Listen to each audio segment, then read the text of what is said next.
Panihinda. Eh kung nasaktan yung bata? Boss, kung hindi ko naman ginawa yun, matagal lang nakaburol yung bata. Hindi kasi Superman. Hindi lahat ng araw, siniswerte ka. Boss, ano ba naman ang gusto niyong gawin ko? Nasugpo ang krimen. Nakaligtas ang bata. Dapat pa nga, i-blowout niyo ako niyan eh. Leon, hindi pa tapos ang kaso. Malaya pa ang mga kasabot ng taong yun. Delikado sila, mapanganib. Armado pa. Ibang klaseng titiligang ito. Boss, sarado na ang kaso. Tukoy na namin ang lugar. Alam na namin ang bawat galaw nila. Pinapangako ko sa'yo, hindi matatapos ang ligong to. Timbog sila. Gaganti mga yun. Leon, gaganti sila. Sa bagay, hindi ako nag-aalala ron. Dahil alam ko, kaya mong pangalagaan ang sarili mo. Mas worried ako sa'yo. Yung estilo mo. Yung kapusukan mo. Alam mo, wala kang ibang kalaban, kundi ang sarili mo. Okay. Okay. Para mapanatag ang loob mo. Ito.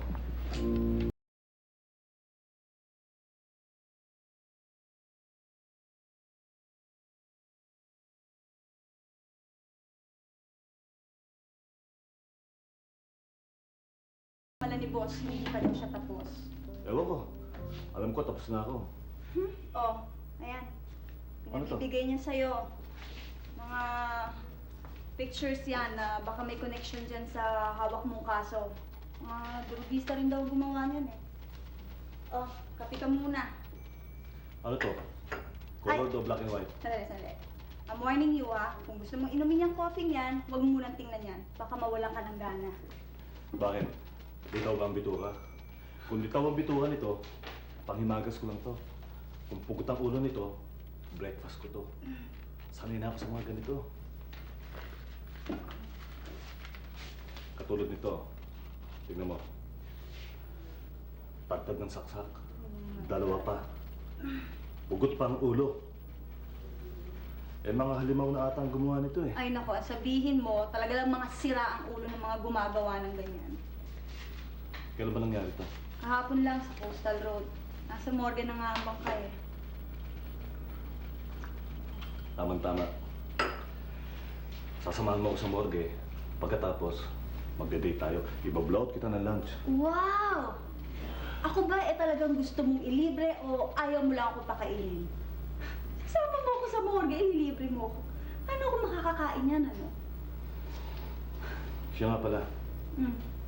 Bakit mo pinahabol sa akin to? Akala ko ba galit ang boss mo sa akin? Nako, ikaw naman, oh. Alam mo naman si boss, hindi naman talaga galit sa'yo yun eh. In fact, alam mo, bilib na bilib sa'yo yun. Kaya na syempre hindi mo maalis sa kanya na mag-worry siya sa'yo dahil, naku po, ang style mo, ha? Eh di, pag may nangyari sa'yo, sige, dinawalan siya ng agent ng magaling na magaling. Wow, ang galing mo talagang assistant. Ang husay mo sumangga. Alam mo, ganito yan eh. Sige, paano mo na sigurado na yung taong killer eh hindi babarilin yung bata pagkahagis mo ng granada? Sige nga. Alam mo, Myra, sa tinagal-tagal ko na sa trabahong to, alam na alam ko na mga kilos ng mga desidido o hindi. Psychology yan eh. Ayon nga sa mga psychologists, ang utak daw ng tao ay hindi makatanggap ng anumang dalawang bagay na magkasalungat. Parang anong ginawa ko? Nagbababa ako ng baril, bumubunot ako ng granada, tapos ngumingiti pa ako. Pagbaba ng baril, pagbunot ng granada, pagngiti, magkakasalungat yan. Parang hindi man ginagawa niya. Hawak-hawak niya ang baril niya, bit-bit niya yung bata, umiiyak pa. Di siyempre, litong-lito siya. Tapos, hindi na niya alam nangyayari sa kapaligiran niya. Todas na siya. Ay, ako. Okay ah. Hindi ka lang pala magaling na agent. Psychologist ka rin pala, no? Parang nung nababasa ko sa'yo ngayon. Alam mo sa mga kinikilos mo, parang naghihintay ka lang na imbitahin kita. At walang kapalit pa nagsasama ka sa akin. Okay. Ay, nakabilib na talaga ako sa'yo. Nawalaan mo yun, ha?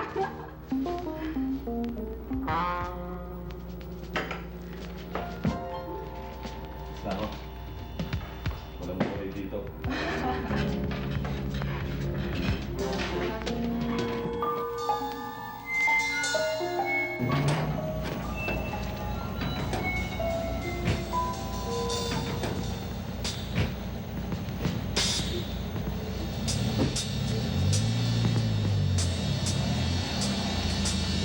Sana.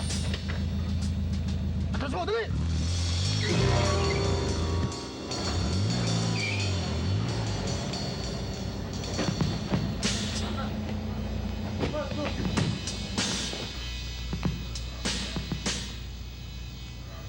Akin to. Okay na to. Bagapan na lang niyo ako. Edward, sir. Ako dyan. Pare, handa kayo. Kakanto tayo kay sir. Ha?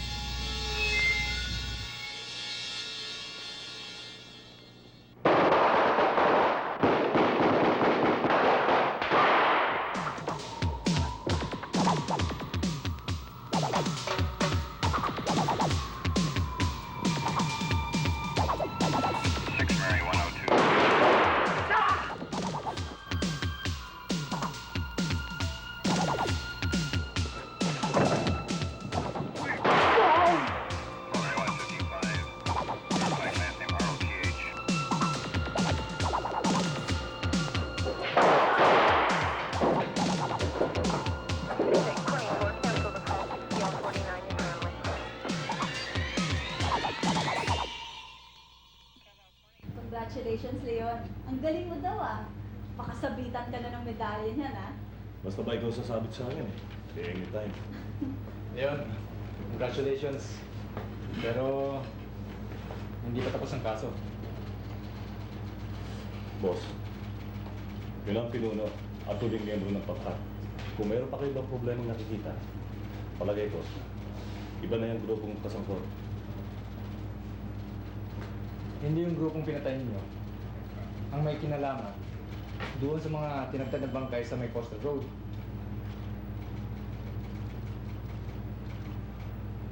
Ang ibig mong sabihin, mga inosente ng tamang ni-raid namin. Nagpapatawa ba kayo? Hindi. Hindi sila mga inosente. May mga sariling krimen din sila na dapat panagutan. Pero wala silang kinalaman dun sa Coastal Road. Kaya Leon, kung iniisip mo, tapos na misteryo tungkol dun sa mga tinagtad na bangkay, ay nagkakamali ka. At sigurado, yung killer, patuloy pa rin pag-alagala yon at naghahanap ng susunod na bibigtamahin. Leon, sandali lang. Mag-usap lang tayo.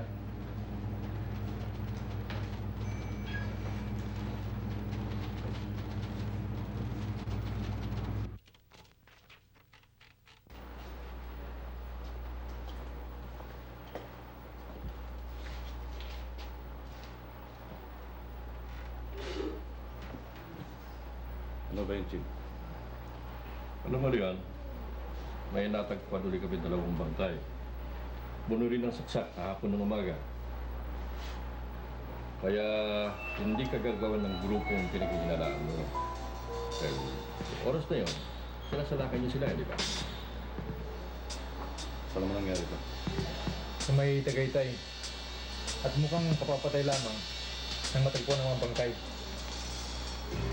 Masisira ulo natin dito, Chief. At yung pinugutan ng ulo na nakita mo sa morgue sa araw, hindi mag-match yung ulo sa katawan. Magkaibang tao yun. Anak ng demonyo mga killer yan. Oh. Laganap na nga yata si Salans dito sa lupa.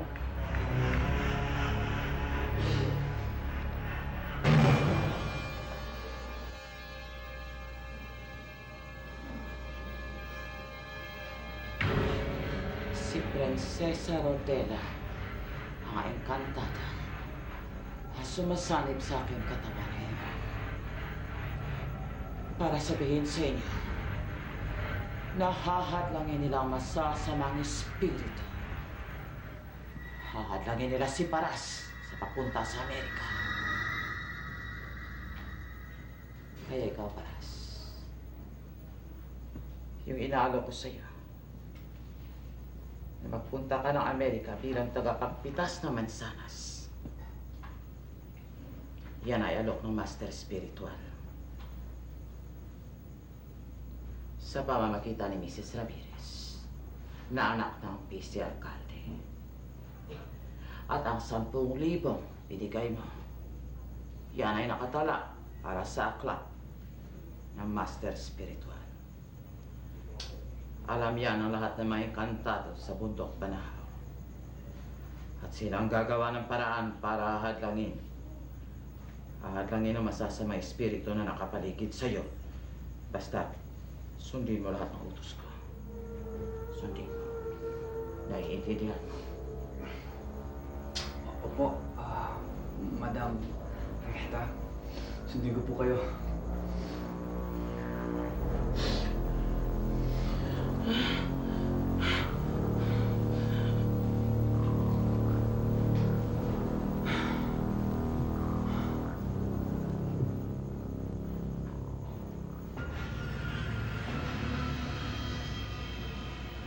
Kayo mga bagong aplikante, sabihin ninyo sa mga magulang ninyo na pagpunta ninyo sa abroad, bawal na maghatid. Paisa-isa lang o dala-dalawa ang aalis. Dahil masama kung marami kayo at susundan kayo ng masamang espiritu. Hindi dapat. Ha? At pag nasa abroad kayo, sumulat kayo sa mga magulang ninyo. Padala kayo ng pera, basta ilagay lang ninyo sa altar at kusang mawawala. Kusang darating sa mga magulang ninyo. Yan ang utos ng Master Spiritual at ni Rodela. Naintindihan niyo lahat?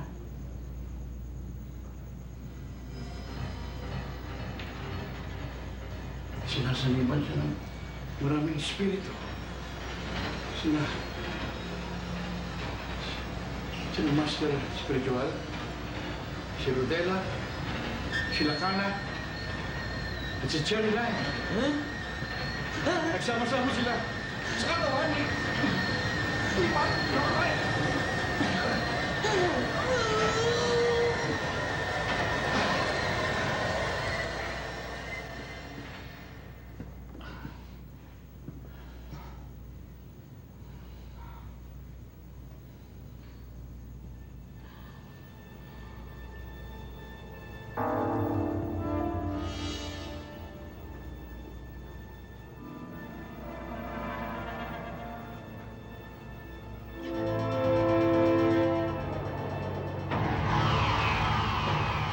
Tatlongput siyam na saksak.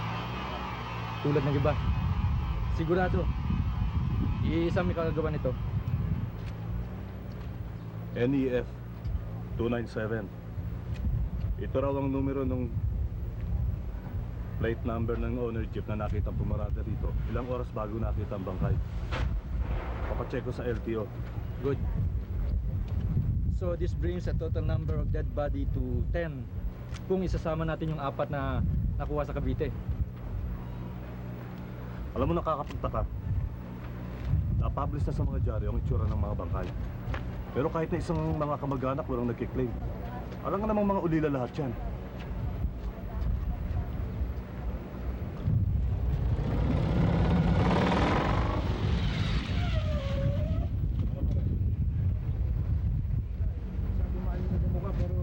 Plate number ng sakyan na ako, LEF 297. Alam mo, napapansin ko, sa itsura ng mga bangkay at sa itsura ng kanilang mga pananamit, makikita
Opo. Opo. Opo. Hindi pa pwede. Wala pang alas 10:39. Hindi pa pwede si Madam Gloret. Isang minuto pa. Hintayin mo. Sino si Ma'am Gloret? Ano ba sadya niyo rito? Kanina yung jeep na nakaparada sa labas. Sino ka ba? Ako si Leon Alegre. NBI Special Task Force. Sino nga ang ID mo? Ito, pwede. Sandali lang. Ano naman, sinasabi ko lang sa'yo. Hindi po pwede pa siya eh. Hindi. Oh. Kalalabas lang ng isang pasyente eh. Hindi pa pwede, sabi ko sa'yo eh. Madam. Ma'am, sinabi ko na sa kanila. Sinabi ko na. Ano yan? Sabi ko, hindi po pwede pa eh. Sabihin mo mamaya pang sunod na paggamot ko. Alas 11:39 ang sunod na paggamot ko. Sige. Kailangan magdala ka na isang boteng Vicks, alcohol, bulak, telang pula, rolling paper, 13 pulang kandila, 150 pesos sa donasyon, 50 pesos sa pasasalamat. Hindi ako magpapagamot. Wala akong sakit, Antonio Glorieta. Ito ang address na tinutukoy sa record ng jeep na may numero NEF 297 na nakarehistro sa LTO. Sino si Antonio Glorieta? Ako si Madam Floret. Pinagpalang sugo ng mga Diyos ng bundok na panahon. Inutusan din ba kayo ng inyong mga Diyos sa bundok manahap na idaan ang inyong jeep na may plakang NEF 297 sa Coastal Road ng Martes madaling araw? Ang nakikinig sa sugo ay ililigtas ng mga espiritu sa araw ng pagsabog ng bundok na Encantado de Diyos. At ang masasamang dila ay gagapi ng pwersa ni Rodela at Sister Santa. Nailigtas ba ng mga engkanto ninyo ang mga biktimang ito? Hindi namin alam yan. Wala kaming alam dyan. Makakatulong kaya akong putik ng baril. Ha? Sandali. Sandali. Madam? Ma'am? Andre! Tasha!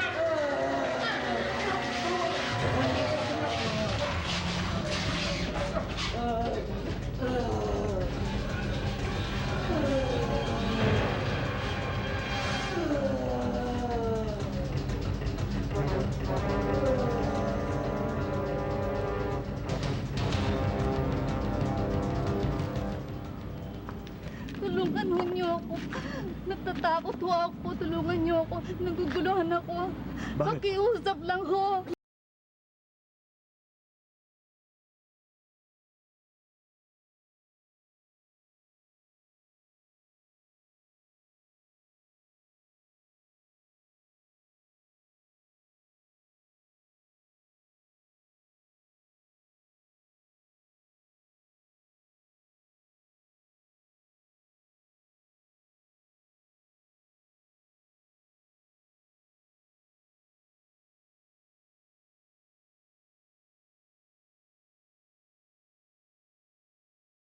Sa tuwing nakikipag-usap ka sa ibang tao, engkantado sa katawan ko, ang pinaparusahan ng Master Spiritual at pinapatapak sa medalyong mainit. Pat-pat na si Rodela ng kandila at sa bawat paglabak mo sa utos ko, 13 patak ng kandila ang iniinda niya sa akin. Naintindihan mo? Ha? Opo. Baka nakalimutan na ako nagpagaling sa'yo. Ako rin ang nagpagaling sa lahat ng taong tumaan sa mga kamay ko.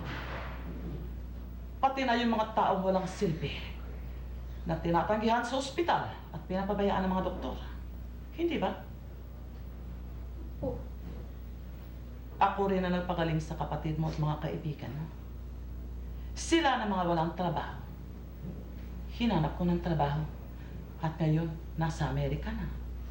Di ba? Opo. Ano ako? Opo, Ma'am Loret. Opo, Ma'am Loret. Opo, Ma'am Loret.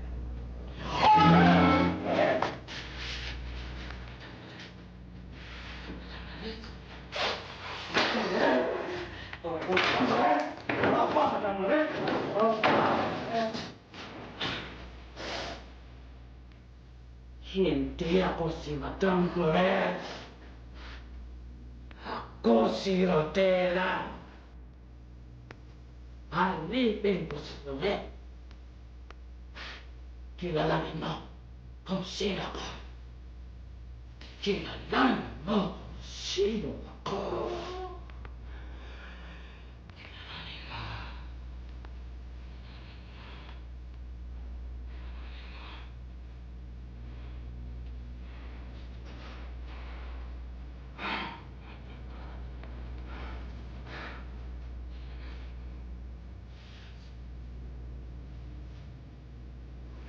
Sino?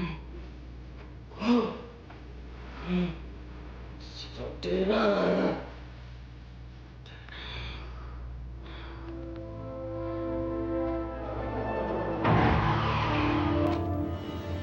Talaga bang lubag sa kalooban mong gagawin mo yan? Bakit? Meron ba akong dapat ikatakot? Mga multo ba tao dyan? Yan ang gusto kong marinig sa'yo eh. Okay ka. Pero, alam mo, worried lang ako eh. Paano kung malaman nila na wala naman talaga akong sakit? Ano sasabihin ko? Masakit ang sikmura ko, masakit ang ulo ko. Hindi ko alam ang gagawin ko eh. Kahit ano, hindi nila malalaman yan. Mga peke yung mga tao dyan. Ang importante, magmasid-masid ka sa mga ginagawa nila. Pakinggan mo mga pinag-uusapan nila. Lalong-lalo na sa mga pasyente. At pag delikado ka, sumigaw ka lang. Pagkatapos ng 2 oras at hindi ka lumalabas, susugod na ako. Marami ka naman pwedeng pakiusapan sa opisina. Bakit ako pa napili mo? Wala na akong panahon. At least ikaw, okay ka. Madali kang hatakin. At ang importante, di ba bilib na bilib ka sa akin? Sige na, dali mo na yung tela na yan at yung mga kandilang yan at mag-iingat ka. Baka hindi pa man, nabiyudo na ako. Ingat ha.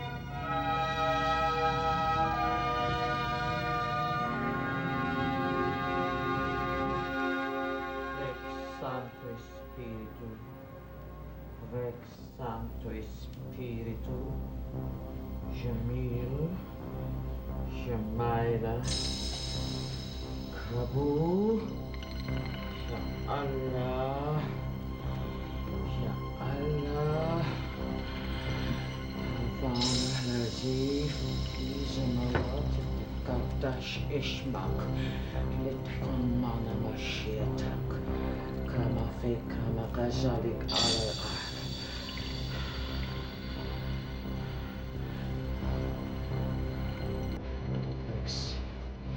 Espiritu Santo. Espiritu Santo. Espiritu Santo. Espiritu Santo.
si Paras?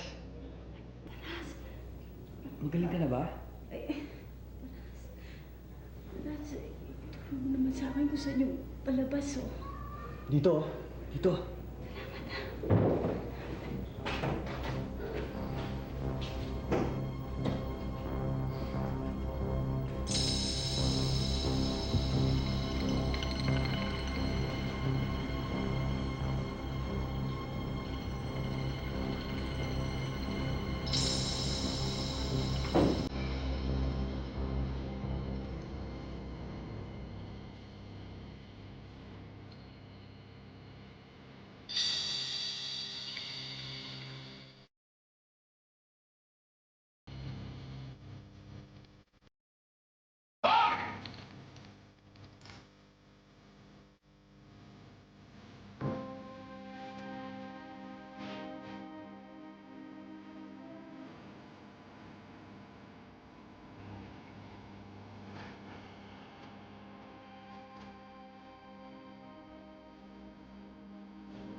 Mayra. Mayra. Pasensya ka na, Leon, ha? Ano mo, iniisip ko para talagang may kapangyarihan yung babaeng yun, eh. Hawak niya mga tao niya. Pati nga ako, muntik na rin niyang hawakan, eh. May tatanong ako sa'yo. Ito mga damit na ito. Na iba-ibang mga sizes. Wala kaya itong koneksyon sa mga nangyayari sa loob ng bahay ng Madam Loret?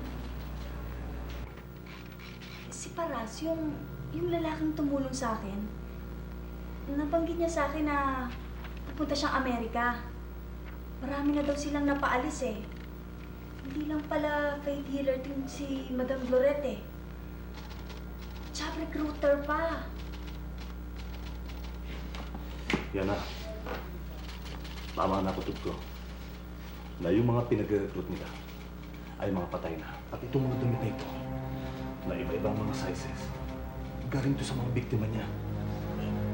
Eh, bakit naman nila papatayin? Alam mo, Myra, maraming siraulo sa mundo. At isa na dyan si Madam Loret. Eh, si Paras, papatayin rin niya si Paras? At may kutob ako na kaya walang nagkiklaim sa mga bangkay ng mga biktima. Dahil sa buong akala ng mga kamag-anak nila ay matiwasay na silang namumuhay at nagtatrabaho sa Amerika. Wala silang kaalam-alam. Kawawa naman sila. O sige, alis muna ako. Papawalan ako ng search warrant kay Judge Velasquez, ha?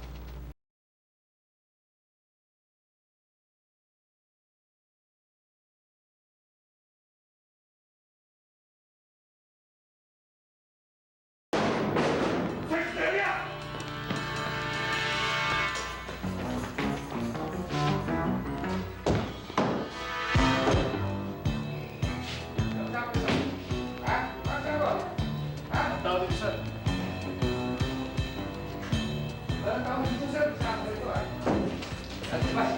sir.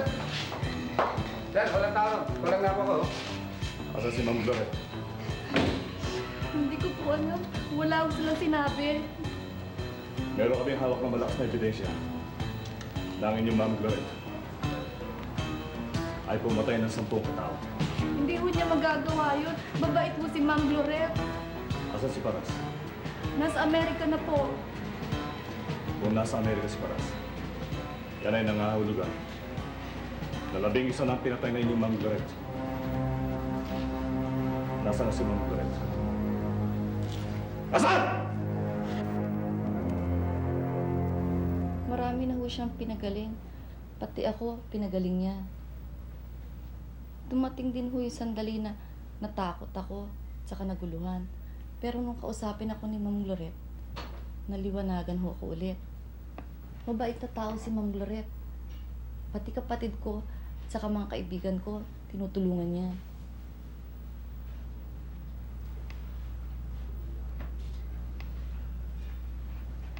Nakikilala ba ang mga damit na ito? Opo, parang nakita ko kung suot yan ng mga ni-recruit niya. Naging recruiter ho kasi si Ma'am Gloret eh.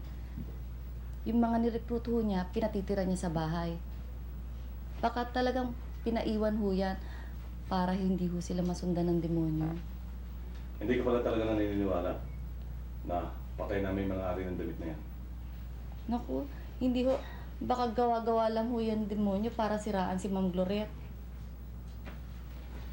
Hindi ba nasabi mo kanina na pati ng kapatid mo ay pinapunta ni Ma'am Gloret sa Amerika? Opo. Kung gano'n, pakitignan mo mabuti yung mga damit na yan.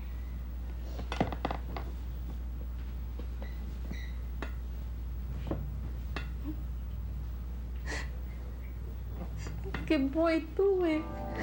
Sa kapatid ko to eh. Kay boy to eh. Pumunta sila sa San Pedro, Laguna. Si Ma'am Gloret, kasama yung kamag-anak niya, si Mantico at saka si Andres. Tuloy mo na.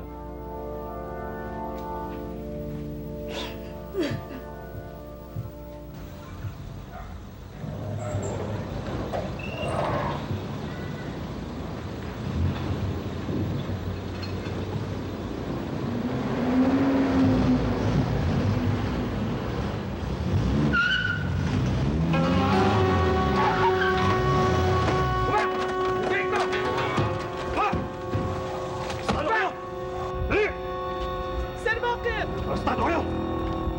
Sakay natin yan! Inspector! Bawa! Bawa mo yan! Mamamatay ka! Dito ka!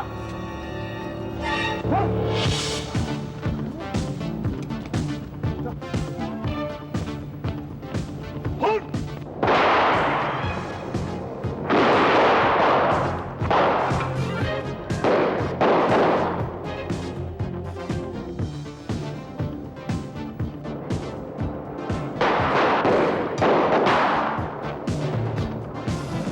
Gago! Hindi mo ako mapapatay! May anting-anting ako! Eto!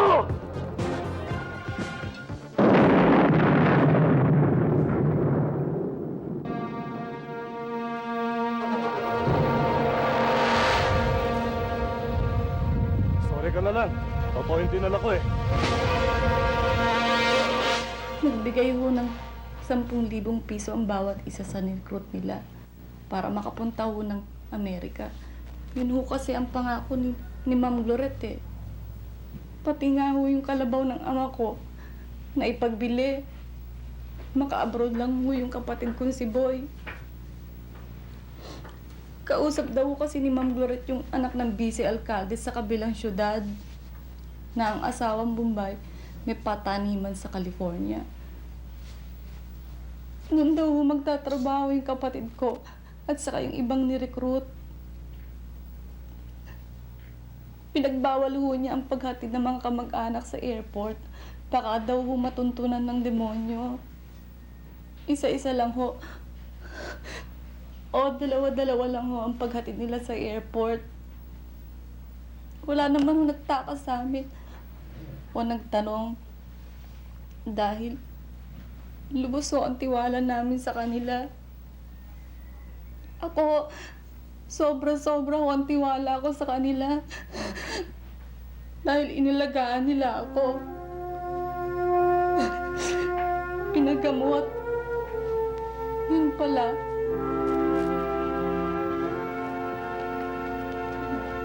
Ano? Mabuti na bang pakiramdam mo? Okay na ako. Kaya pagpahinga na ako eh. Pala, ikaw, kumusta na yung kaso mo? Sarado na. Sarado na ba? Mabuti naman. Ano kaya ang kasong susunod? Kaso mo. Kaso ko? Kaso ba ako? Kailan ba tayo magkakapit?